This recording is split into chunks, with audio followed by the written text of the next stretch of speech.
आज हम अकाउंटेंसी में बहुत ही इम्पोर्टेंट चैप्टर स्टार्ट करने जा रहे हैं। इस चैप्टर का नाम है अकाउंटिंग रेशो।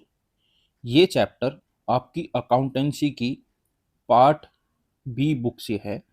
वैसे कोई कोई अकाउंटेंसी की पार्ट बी बुक को थर्ड बुक भी बोलता है, कोई कोई इसे वॉल्यूम 3 भी बोलता है, लेकिन हकीकत ये है, ये पार्ट बी है।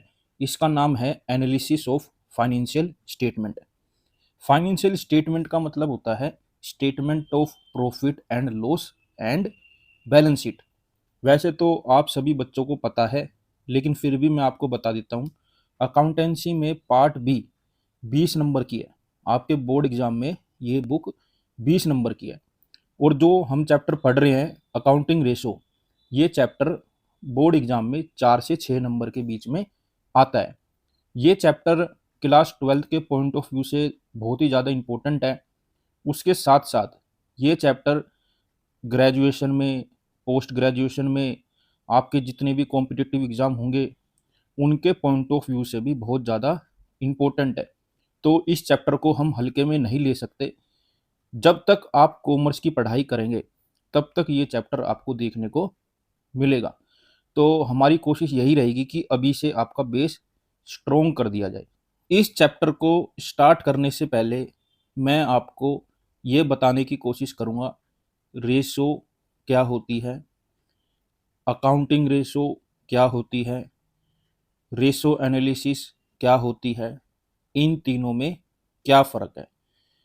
प्लस मैं आपको ये भी बताऊंगा कि रेशो को कितने तरीके से एक्सप्रेस किया जा सकता है। प्लस मैं आपको ये भी बताऊंगा कि अकाउंटिंग रेशो कितनी तरह की होती है।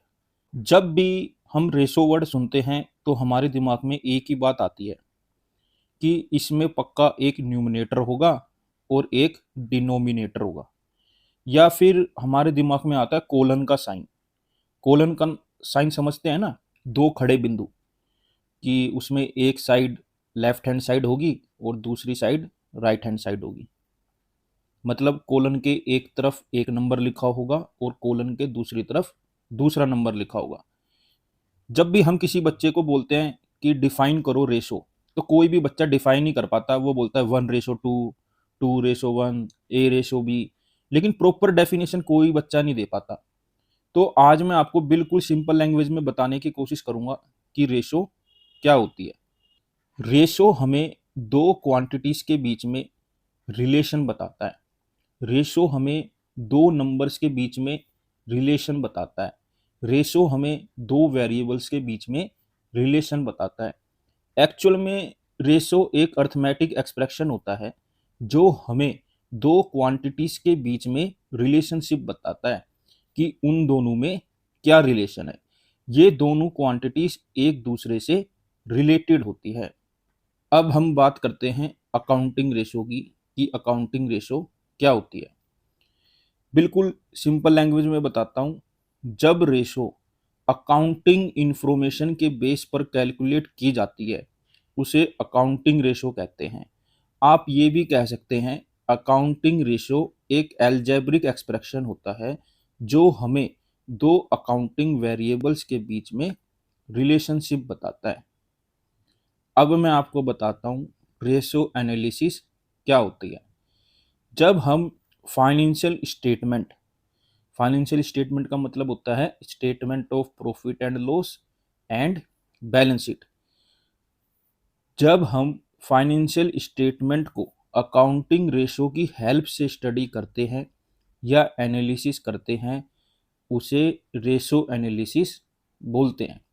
पढ़ लेते हैं इसके अंदर क्या लिखा हुआ है।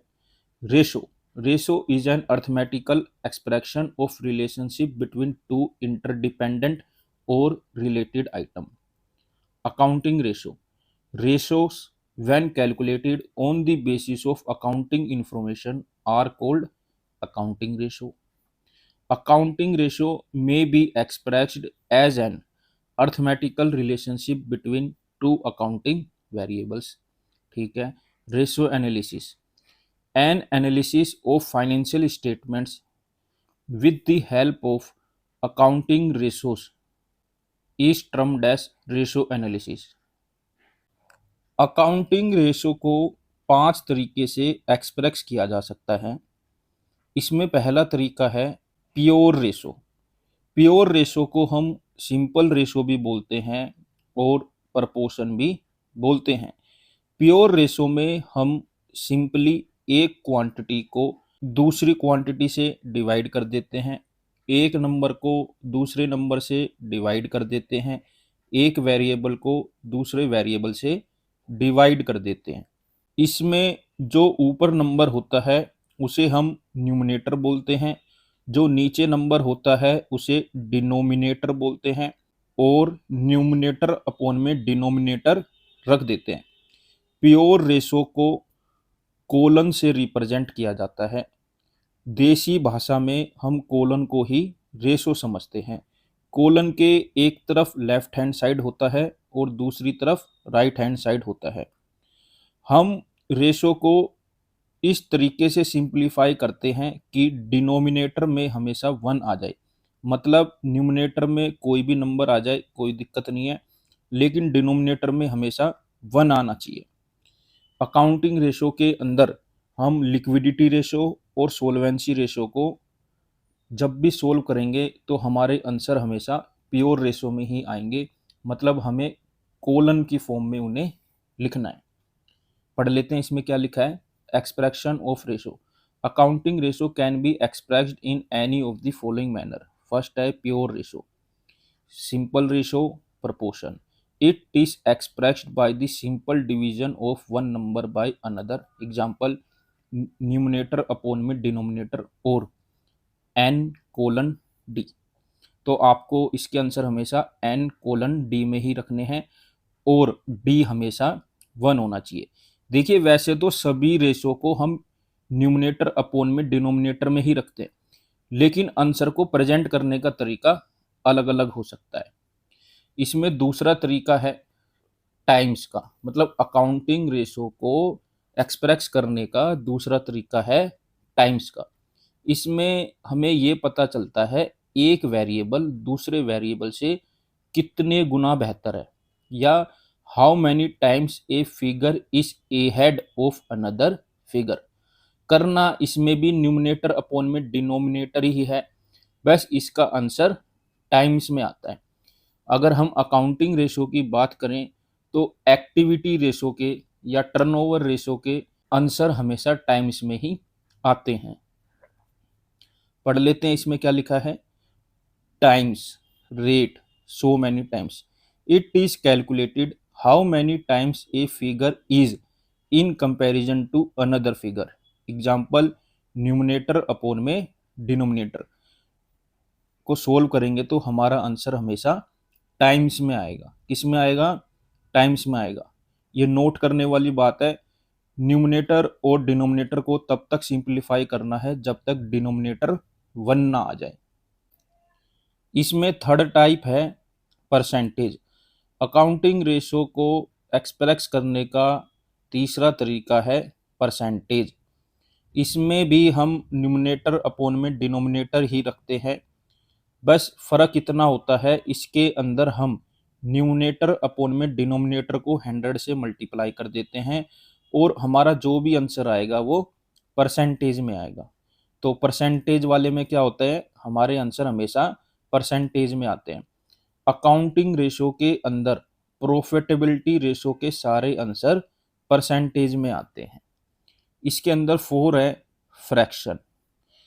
इसके अंदर हम न्यूमरेटर अपॉन में डिनोमिनेटर को ज़्यादा सिंप्लीफाई नहीं करते, आंसर को फ्रैक्शन में ही छोड़ देते हैं। इसके अंदर 5th है डेज। इसके अंदर भी हम न्यूमरेटर अपॉन में डिनोमिनेटर रखते हैं, मतलब एक वेरिएबल को ऊपर रखेंगे दूसरे वेरिएबल को नीचे रखेंगे और जो हमारा आंसर आएगा वो हमेशा डेज में आएगा। अब हम बात कर लेते हैं टाइप्स ऑफ अकाउंटिंग रेशो की। इसमें फर्स्ट टाइप है लिक्विडिटी रेशो, जिसको हम शॉर्ट टर्म सोल्वेंसी रेशो भी बोलते हैं।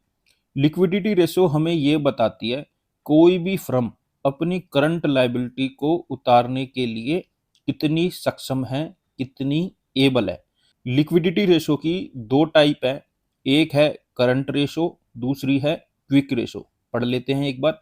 Types of accounting ratio: liquidity ratio, short term solvency ratio.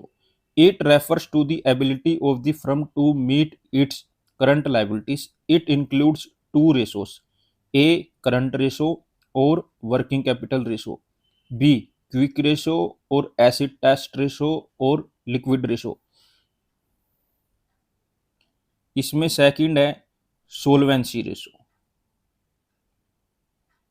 Solvency ratio हमें ये बताती है कोई भी फर्म अपनी लॉन्ग टर्म लाइबिलिटीज को उतारने में कितनी सक्षम है, कितनी एबल है।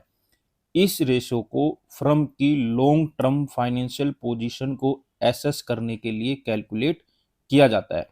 जैसे लिक्विडिटी रेशो को फर्म की शॉर्ट टर्म फाइनेंशियल पोजीशन को एसेस करने के लिए कैलकुलेट किया जाता है, ठीक वैसे ही सोलवेंसी रेशो को फर्म की लॉन्ग टर्म फाइनेंशियल पोजीशन को एसेस करने के लिए कैलकुलेट किया जाता है।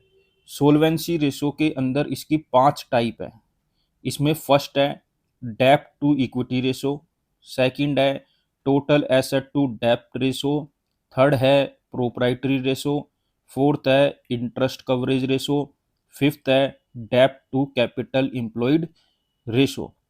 अकाउंटिंग रेशो के अंदर थर्ड टाइप है एक्टिविटी रेशो, इसको टर्नओवर रेशो भी बोलते हैं। ये अकाउंटिंग रेशो हमें ये बताती है कोई भी फर्म अपने रिसोर्सिस को कितनी एफिशिएंटली यूज कर रही है। एक्टिविटी रेशो के अंदर 6 रेशो हैं। फर्स्ट है इन्वेंट्री टर्नओवर रेशो, सेकंड है trade receivable turnover ratio, third है trade payable turnover ratio, fourth है working capital turnover ratio, fifth है fixed asset turnover ratio, sixth है net asset turnover ratio. Accounting ratio के अंदर fourth and last type है जिसको बोलते हैं प्रॉफिटेबिलिटी रेशो। प्रॉफिटेबिलिटी रेशो हमें किसी भी फर्म की प्रॉफिटेबिलिटी बताती है, प्लस फर्म का रेट ऑफ प्रॉफिट क्या है वो बताती है। मतलब कितने की सेल पर कितना प्रॉफिट होता है वो हमें प्रॉफिटेबिलिटी रेशो से पता चलता है। प्रॉफिटेबिलिटी रेशो के अंदर इसकी 5 टाइप है: gross profit ratio, operating ratio, operating profit ratio, net profit ratio, return on investment. सबसे ज़्यादा इम्पोर्टेंट है रिटर्न ऑन इन्वेस्टमेंट। अभी ये वीडियो ख़त्म नहीं हुई है, अभी इंट्रोडक्शन का सेकंड पार्ट आएगा जिसके अंदर मैं objective of accounting ratio, advantages of accounting ratio, disadvantages of accounting ratio के बारे में बताऊंगा। आप सभी बच्चों से एक छोटी सी रिक्वेस्ट ये रहेगी, प्लीज़ हमारे साथ जुड़े रहिए, मैं आपको एक एक क्वेश्चन करवाऊंगा।